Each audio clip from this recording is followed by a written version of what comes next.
So what are we going to do today? We're going to start with motor learning. Now, what is motor learning? It's just exactly how it kind of sounds. Learning how to move. And how do we do that? So right from the time that we're a child and we're actually kind of figuring out how to crawl, how to come up to standing, we're losing some balance, and then we start walking like we would as all human beings do. Motor learning is a process that goes in like a 3-phase process. So the first phase is what is called cognition. Now in cognition, we are actually understanding and learning what we need to do, how to do it. Then we go into kind of, repeating that movement, practicing it like a child is stumbling all the time. And then that kind of becomes associated. So as the child stands up and holds something, he associates, okay, I can hold this and I get better balance. And then as you continuously do this, the repetition of it, the association of it, makes it automatic or autonomous. So that's when we've completed learning a particular motor activity. So now what I'm going to do is talk a little bit about motor learning in Pilates. So Pilates, as everyone knows, is a core-centric set of exercises which work on like a mind-body connect, and that's the absolute beauty of Pilates, because Pilates is connecting you to understand cognition of the movement. Then we as Pilates instructors are associating this, and then finally the movement or the posture or the alignment or how you move becomes automatic.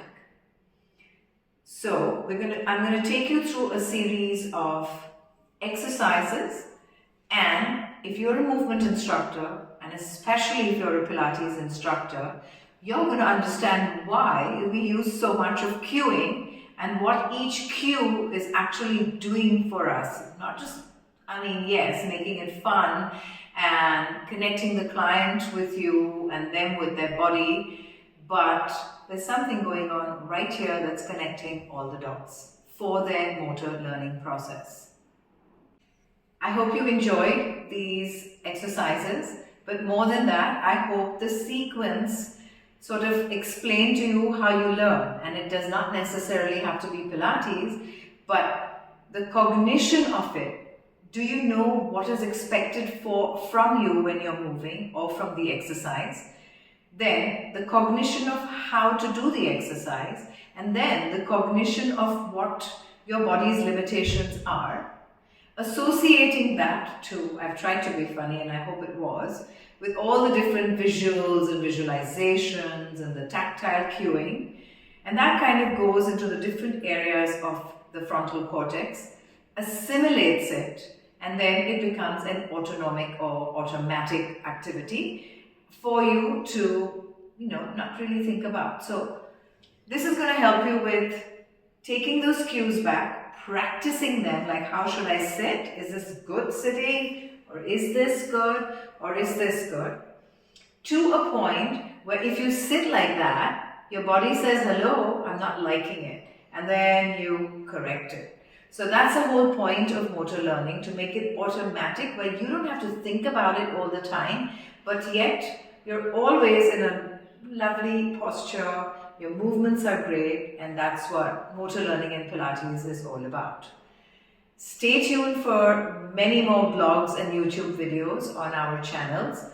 Don't forget to like and subscribe to this one if you've liked the video, so that you know what we're updating next. See you guys soon. I'm Maushumi from Maushu's Pilates, and we have Kiran here, and we're going to go into, just before we start the Pilates exercises that I have sort of structured for her, I'm going to go into a posture and assessment, and then I'm going to give her the cognition or the awareness of what we're working on, why we're working on it, and what she needs to take back home. Cognition is going to really help her understand the movement, and it's going to really help me get the compliance of the exercise from her. Kiran, who has ankylosing spondylitis. She also has a scoliotic spine. So we're just going to make her aware of what are her postural variations and what I'm going to work with in her program. So Kiran, can you see how your head kind of wants to go away from your chest bone? So we're going to always come into that alignment.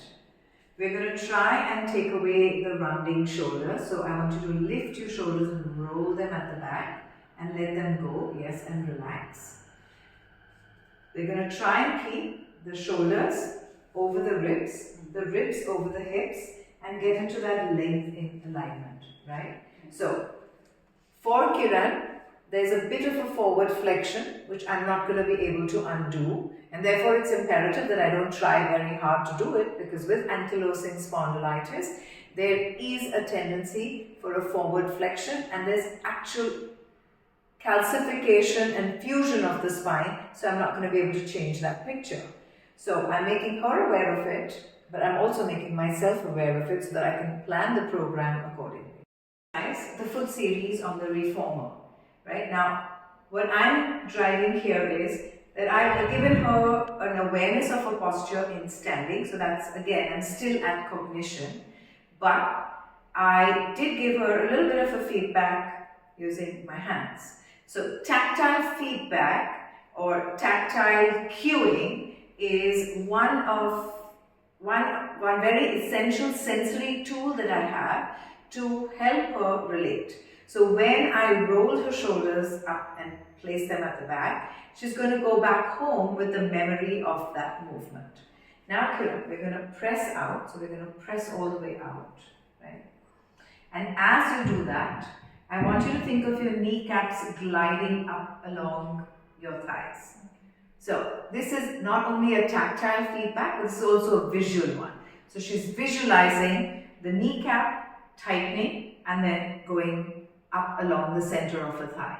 For me, I'm working on two things. I'm working on getting the right muscles to recruit, as well as I'm also making sure that she positions her knee in such a way that the patella tracking facilitates the muscles that I want to recruit. So now we're going to do the bridge. Now in the bridge, Kiran, I want you to gently hold the ball, right? So again, I'm giving her a tactile feedback in which not only does she have to hold the ball, but it's also assisting the adductors to work. As the adductors work, I'm going to start firing from the anterior oblique sling, and that's what I also want in this exercise. Along with that, I'm going to move on to more visuals. So you're going to take these two little bony prominences that you have, you're going to gently tilt them up and towards your belly button, and then you're going to peel one vertebra off the mat at a time. So you're going to take it off one at a time, maintaining those shoulders nicely rolled back and length front and back of the neck. So again, with my visuals, I'm giving her how she should position her body, what part of the body needs to move, along with muscle work for the inner thighs, and then Kiran, gently press into your heels and feel your buttock muscles working. So this is then connecting for her to work the right group of muscles and move from where she needs to move.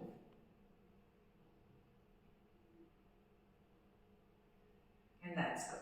So if I give this exercise as homework to her, she's got a few concepts which will make the exercise easy. I'm asking her to peel one vertebra off, so that's kind of registered. So there's cognition along with association with something. So this is what the two steps are in motor learning for an exercise like bridge. We're going to now take this exercise to what's called a one-leg kick or the scooter kick, right? So Kiran, we're going to place our hands one on either side.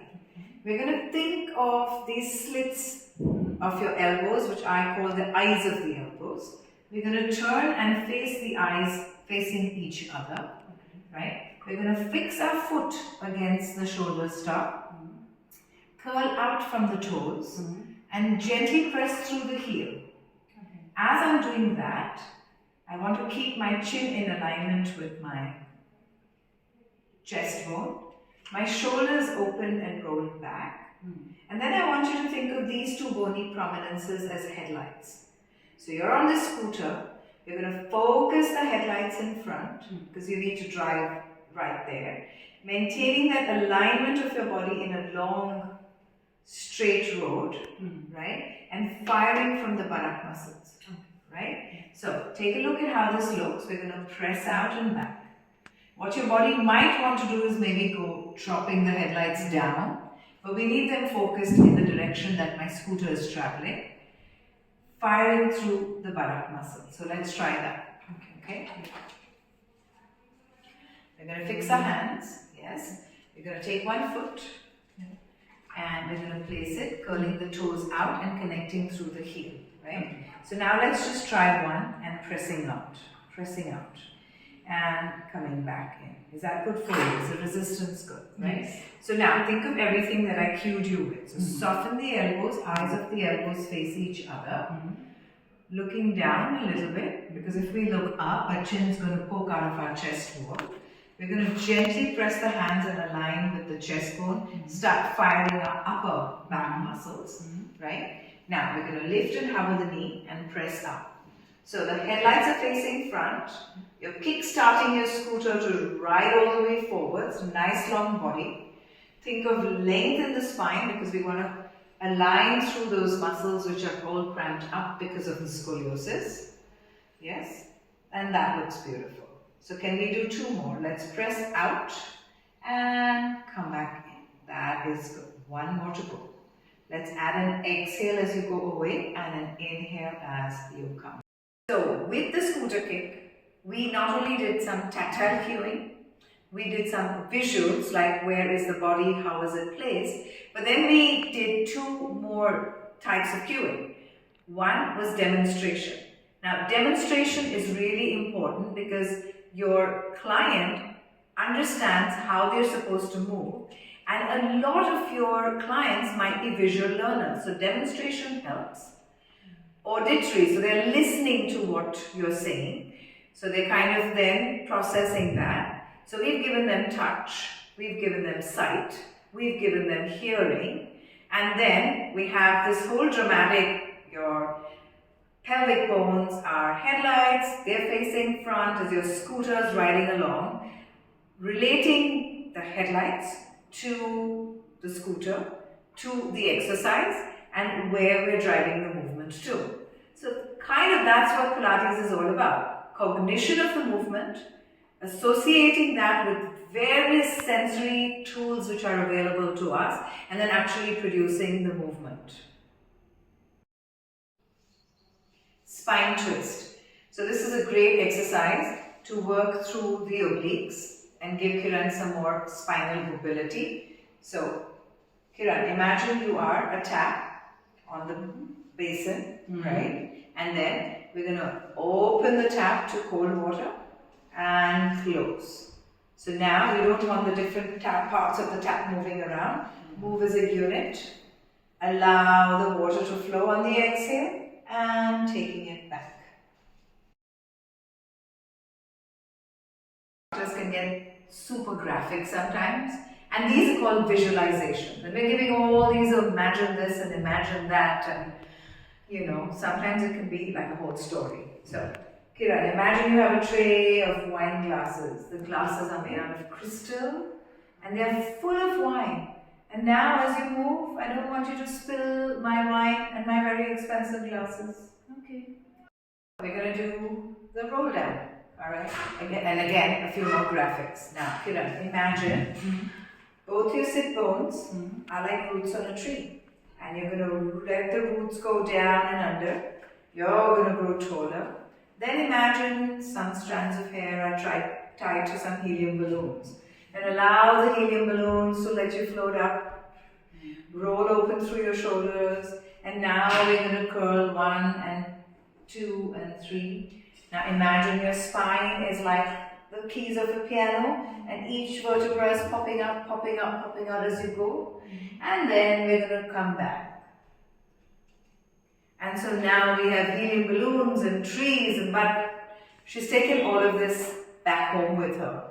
And then some of it is going to stick, and then she's going to move better when she's doing a similar movement or just like rolling down to pick something up. Alright, Kiran?